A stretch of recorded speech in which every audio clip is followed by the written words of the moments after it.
Ahoj lidi, tady Donald a vítám vás tady na tomhle kanálu Kingdom Rusheři, kde natáčím společně se Settilou už tam pár videí mám. Já teďka natočím své první video a budu točit klasický let's play, tady ze hry Kingdom Rush, jak jste si mohli všimnout. A on si zase bude dělat svoje věci, jak už zde si asi mohli všimnout. Já už tady mám jeden slot, ale teďka hrát nebudem. My si tady dáme novou hru. A můžeme si vybrat obtížnost, buď nejlehčí, normální, anebo veterán. Veterán může být těžké a kasu ale zase jednoduché, takže doporučení normál. Tak, když si dáme normální obtížnost, tak tady vidíte, že máme mapu, kde tady už nám to ukazuje, že máme první level, tady si tak můžete obtížnost ještě měnit, pokud byste potřebovali. Tady samozřejmě máme upgradey, které zatím nemáme žádné hvězdičky, které budeme dostávat za vyhrané levele.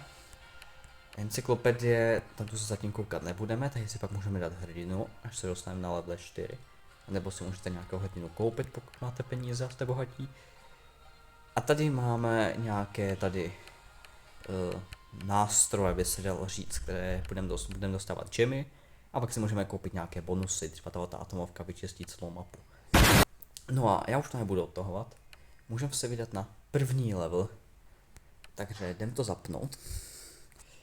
A tady máte samozřejmě nějaké tutoriály, jak se staví základní budovy a tak, ale to poznáte rychle, že jo, to není tak těžké poznat. Tady už nám to ukazuje, ať postavíme nějakou budovu a tady můžeme startnout vlnu.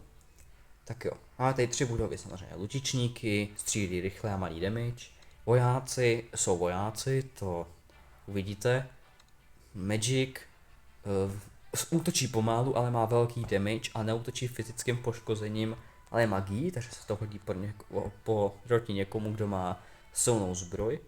A pak tady máme kanon, který má splash damage, takže hitne hromadu enemáku. Má velký damage, ale zase útočí velice pomalu. Tak jo, ale když třeba tady uděláte nějakou taktiku logickou, že tady dáte vojáky s kanónem, tak ti vojáci je zdrží a kanon mezi tím zničí. Samozřejmě vojáky pak můžete přesouvat tady tou vlajčkou, takže je dám sem. A sem pak ještě třeba můžeme dát lučičníky ze zbylé peníze a můžeme poslat vlnu. Tady už nám to samozřejmě ukazuje nové nepřátele. To jsou goblini, kteří mají málo životů a jsou nějak středně rychlí. Jo, takže vidíte tady 3 goblini, 20 životů. Můžete samozřejmě hnedka poslat vlnu, to je jednoduché, takže můžeme rovnou poslat další. No a jak už tady samozřejmě vidíte, tak se jim ukazuje damage, životy a armor. Ti nemají žádný armor, takže když si můžete přijmout, umírají velice rychle. No to je velice jednoduché zatím, takže pošlem další přepad. A teďka jsem tady unlockli další věci, které říkám posily, že tam takhle kliknete kam chcete a pošlete takhle 2 jednotky. Hodí se to třeba, když vám někdo proběhne za budovy, tak je tam dáte, oni se o něho postarají a nemusíte vymýšlet nějaké složité věci. Takže tady dáme další a když pošlem přepad, tak se nám dobije pár vteřin, takže můžeme dát rovnou další. Takové dobré kombinace, které můžete dávat. Teď vám ještě můžu postavit toho mečika, jak vidíte. Jo. A už nám tady jde ork. Ten už je o něco pomalejší, ale jak vidíte, už má low armor. Takže třeba tady ty kanony, vojáci, lučičníci budou ubírat míň, ale magic mu bude ubírat furt stejně. Proto je na něho velice silný. Takže tady už se nám ukazuje, ano vidíte, že má armor proti těmto budovám a potřebujeme použít magic. No tady toho moc není, že já to tady odklikám, ale jsme se dostali co nejdýl, můžeme tam samozřejmě furt posílat tady ty vojáky. A oni samozřejmě jsou zatím dost slabí, ale ono se to rychle změní. Tak jo. Nevím, jestli tam dostanou k tomu Magicovi, abyste viděli, jak útočí, ale to asi nezjistíme. Možná už to stejně viděli u Settila, takže pokud někdo chce koukat na mé videa, tak mu to tady můžu vysvětlit. No a toto už je předposlední vlna, jich tady pouze 7, takže můžeme poslat rovnou. Ale počkat, tady máme už takový problém, tady už se nám začali dostávat trošku dál, ale Magic je stejně jako zničí, vždyť on nezabíjí skoro na 1 ránu. A tady tenhle, který má armor, tak právě Magic ho zabije úplně skvěle, protože mu ten armor vůbec nic nedělá. Takže je vyřízený. Tak jo, pošlem další přepad. Dostali jsme meteority. Ty jsou dost silné, protože můžete někam na mapu vyslat takové meteority a oni se tam o ně postarají. A nabízí se to zase velice dlouho, takže doporučuji používat na velice silné enemáky a taky párkrát za čas nesmíte to používat na každé, co uvidíte, jak tady ty posily. Tak jo, to už jsme vyhráli vlnu. A i vidíte, že jsme dostali 3 hvězdičky a 71 diamantů. Až dáme continue, počkáme, až se dostaneme dál. A vidíte, že už tady můžeme dávat upgradey. Tady můžeme upgradeovat dané budovy, meteority a ty posily. Ze začátku, když máte málo hvězdiček, tak bych doporučoval vylepšit meteority a pak budovu, kterou stavíte nejvíc. Což já mám nejradši kanon, já zatím vylepším kanon. A za diamanty však můžeme koupit tady nějaké bonusy, ale doporučuji ze začátku šetřit, nepotřebujete. Tak jo, tady zapneme rovnou další level. Tam je zase trošku jiná mapa, budou tam jiní enemáci a tady už se nám hlavně odemčeli upgrade, že ano, budeme moc vylepšovat. Takže třeba když tady postavíme nějakou budovu, dáme třeba sem vojáky, tak ještě můžeme za nějakou větší částku upgradeovat. Což je fakt samozřejmě hodně dobré, ale že tyhle ty základní budovy jako odstřelené nejsou. Tak jo, jdeme rovnou na gobliny. Tady máme nějaké dané taktiky, můžete to skopírovat, ale já mám svoje vlastní. Tak jo, vidíte, už máme rovnou metody na začátku, takže už se nám nemusí odemykat a teďka se nám aspoň do té doby načtou. Samozřejmě, hraje nám tady fajn hudba, můžete poslouchávat.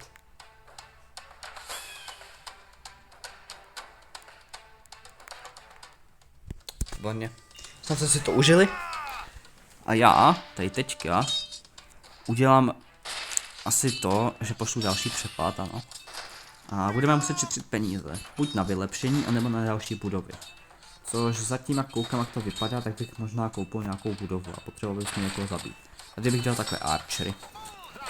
Tak, dnes se skrz ní už nikdo nedostane. A jdeme rovnou na další přepad. Protože já to mám, věřím si, tak můžu poslat další přepad. Taky máme znovu ty meteority, jak vidíte.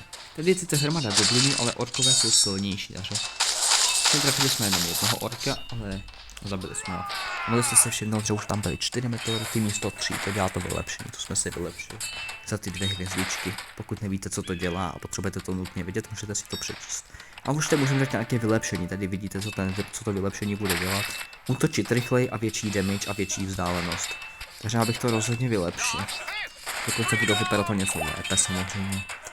A máme tady největší problém celého levelu, Wolfové, kteří jsou extrémně rychlí. Mají tady malý damage, ale jsou strašně rychlí. Teď vidíte, jak sprintují. Vždycky většinou vám tady nějaký šakal proběhne, takže bacha na ně. Koukejte, jako sprintují. No. Tak jo. Musíme nějakým způsobem nějak zastavit, ale lučišníci se nás těstí docela o to postarají. Tady máme opět orky. Ale tady ty orky, jak nemáme ten žádný magic, tak docela dlouhé zabijeme. Tady bych jeden dělal. A ten se o ně pak lépe postará, no. No tady vidíte ten damage, 10 na 1. No může dávat 9 až 17, takže může dát i větší. A vidíte, než tam dojde, tak už je mrtvý, a ten se o to postará jednoduše. Tak vidíte, teďka bych tady dal meteority, posily a dal rychle další přepad, tam to dobije nějaké vteřiny, takže posily můžeme dát rovnou další. A meteority se nám trošku instantně dočetly. No, takže už tady jsme skoro v poslední vlně, tento je ještě krátký. Ten další už bude trošku těžší, tyhle ty jsou takové ještě rozehřívací, to zvládnete jakýmkoliv způsobem. Tady můžeme upgradenout ty řitíře, no zatím to nejsou řitíři, ale možná jednou budou. Protože řitíře máme velice rádi, pokud jsme se podívali na naši profilovku kanálu. A teďka tady máme hromadu goblinů a hromadu orků, no všechno možné. Zatím tady ten rozsah moc není, ale on se hned objeví. Tak jo. Ale Wolfové jako dost jako sprintují tady. No a hlavně už jich tam je dost, jako teď mám takový problém lidi, že ale ten útočník ho ani neumí trefit tak rychle, vidíte. A my máme takový problém, že mi se opravdu dostala dělat. A jak říkám, vždycky vám nějaký wolf proběhne. A utek. A co mám s něma dělat lidi? Ale možná to, že jsem zapomněl tak trošku upgradeovat budovy, vidíte, moje chyba. Možná byste to měli učit mě. Pojď, vystřel. A výborně máme. Dobrá lidi, možná budeme mít dokonce 2 hvězdičky, to nikdo neviděl. Já vám tady říkám taktiky a sám umím velký prd. No. Radši tady dáme další úkostřelce. No, uvidíme. Aspoň vám můžu ukázat, co se stane, když vám uberu daný počet srdíček, protože když máte 18 a víc, tak máte furt 3, když máte 17 až 5, tak máte 2 hvězdičky a pod 5 máte dokonce jenom jednu a když strčíte všechny, tak jste prohráli level a nemůžete pokračovat, to dává smysl. A nevím, na které se mi dostávají dál, protože to se mi vůbec nelíbí. A to jsem si myslel, že můžete udělat jakkoliv. Já jsem tady udělal takovou taktiku, která mě napadla z hlavy, ale oni tak trošku začínají se dostávat dál a dál. A možná mi tak trošku uteče, ale naštěstí se vůbec nic nestane. Takže napůl jsme ten level vyhráli, ale s 2 hvězdičkama.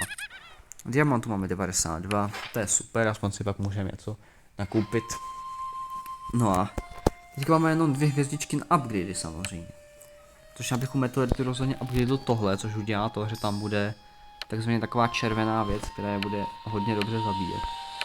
No a nemůžeme hrát ani tak, když vidíte takovéhle speciální challenge, když dáte 3 hvězdy. Třeba na tom prvním už můžeme, tak máme 100 křídlo a pěst. A dávám vám to nějaké hvězdičky navíc. No. A dobrá, já bych se ještě vydal na 3. level, které už se budeme hodně snažit, protože ten je docela těžký. Což já už tam mám samozřejmě nějaké taktiky, ale přibližně vám ukážu, o co tady jde. A když máme 300 peněz, tak vždycky začínám tak, že tady takhle postavíme 3 magicy. Tak jo, počneme rovnou další přepad a máme tady samozřejmě co jiného než koutny. A můžu ukázat mi nový upgrade meteorita. Vidíte, už je tady to červené, oni tam hezky chcípnou.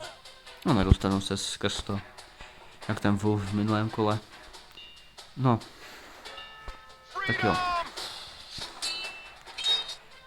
Budu se to snažit co nejlépe vyhrát. Tady samozřejmě máte takový secret, když budete klikat na ovečku. Ona hezky bude békat a pak udělá... Ano, vybuchne. Takové trošku brutální, ale můžete zabít ovci. Tak jo. Dobré, gobliny zabijíme dost jako jednoduše, ale už tady jsou samozřejmě opět orkové. Už by to chtělo někoho nového. A v tomto level se objeví. Tak jo. Dáme tam další posily a už tady budou wolfové. A wolfové jsou jeden velký problém, protože jak jste viděli, můžou to být dost velké svině. Takže bacha na ně. Tady je takhle zničíme, ale oni se z toho nedostanou. Jak takový prach to udělá, vidíte? To postavení z prachu vlastně. No, kdybych dal lepší vojáky, to se totiž může jako vždycky hodit. Ale Magic tam nedostřelí. To je problém, protože jako jak se o ně mám teďka postarat lidi. Oni nemají zase tak velký damage tady ti vojáci zatím. A ork má dobrý armor, my se o něho jen tak nepostaráme. Jak vám poslat co nejvíc vojáků. Zabili jsme tam nějakého wolfa. Zatím nemusíme dávat hnedka další přepad. No ani si můžeme počkat. Zničit všechno, co půjde tady těma vidlema, co má tady ten týpek. Vidíte, zabít docela dobře. Abych tam chtěl postavit kanon, ale dobré, máme peníze. A skrz to se nedostanou, ten co o ně postará. Ten má větší damage než samotně mají, ne? Ok, tak to zase ne, ale... Přepad už se poslal sám, protože uplynul nějaký daný čas. No nevadí. Meteority už si budeme šetřit, protože už může být do tuhého. A to opravdu nechcem. Výborně, dali jsme je. Tady nám opět budou utíkat, možná teďka bych je tam hodil, ok, to bylo zbytečné, nevadí. A máme takovou pojistku. Orkové, ok, to není zase tak těžké, takže můžeme postavit další přepad. A to lepší bych tady byl magic. To už má fakt velký damage a má samozřejmě o něco větší range, takže dostřelí na větší vzdálenost. A teďka tam půjde goblini, ale už tam půjdou šamani. Ale ty můžeme zabít meteoritama, aspoň ho neukážeme. Už tam další přepad. A až tam půjdou, což poznáte jednoduše, já jim říkám takzvaně ježek, protože tak trošku jako ježek vypadají. Takže orkové už se za tu mnohé i magic ani pomalu nerostane. A už je tady máme, vidíte, šamani. A to je pravý opak, nemá žádný armor, ale má velký armor vůči magicu. Ale ukázal nám tady, že mají ze šamana nejde nikde jako. Na zpoždění. No. Tak jo. Vidíte, má velkou odolnost vůči magicům, které tady zrovna máme. Ale já samozřejmě no, můžu udělat tohle. A jsou vyřízení, takže jednoduché. Tak postavím další přepad.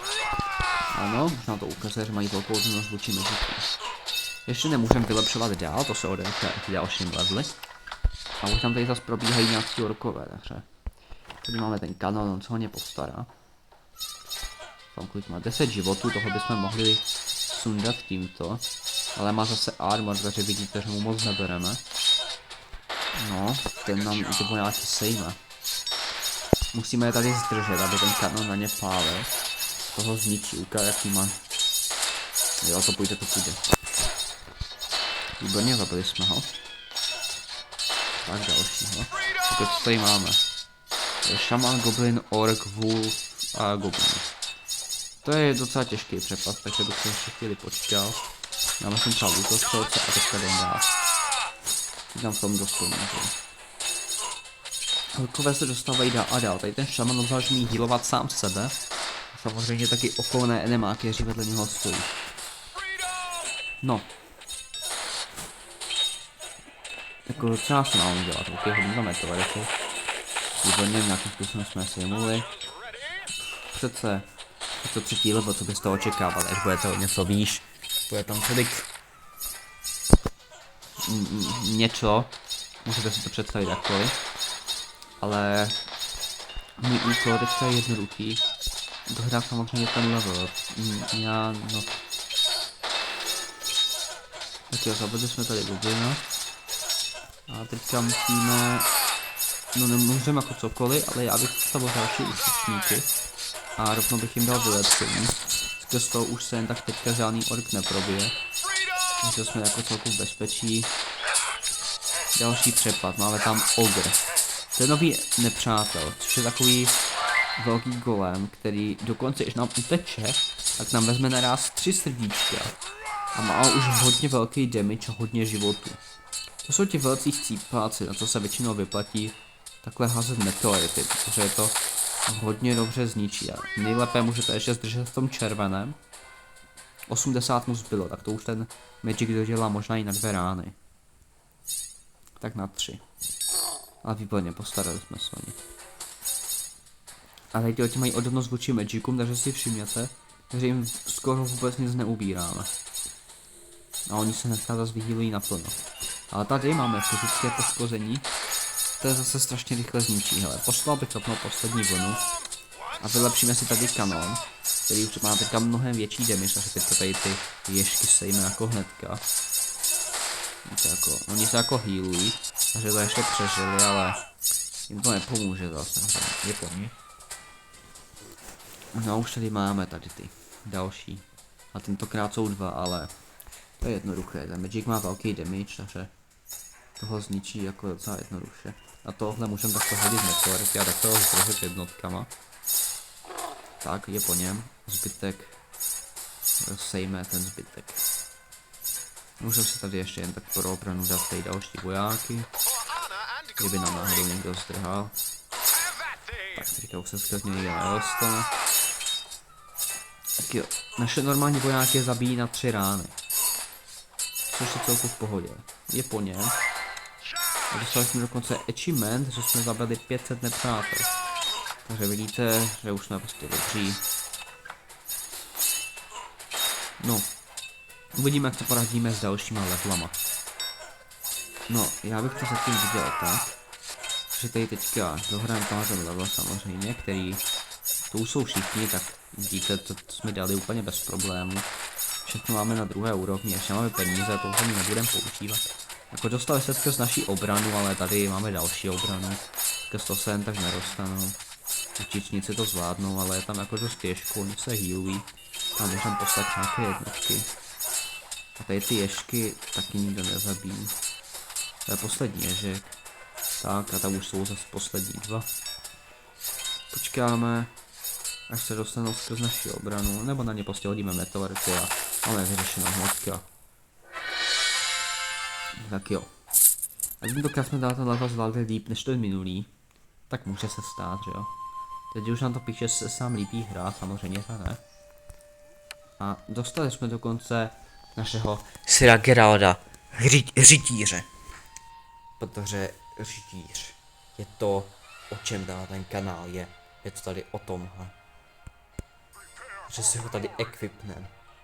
A můžeme mít další upgradey a vylepšíme si rozhodně meteority, protože ty jsou hodně silné na začátku. No a to jsme teda zahráli tyhle ty 3 první levele.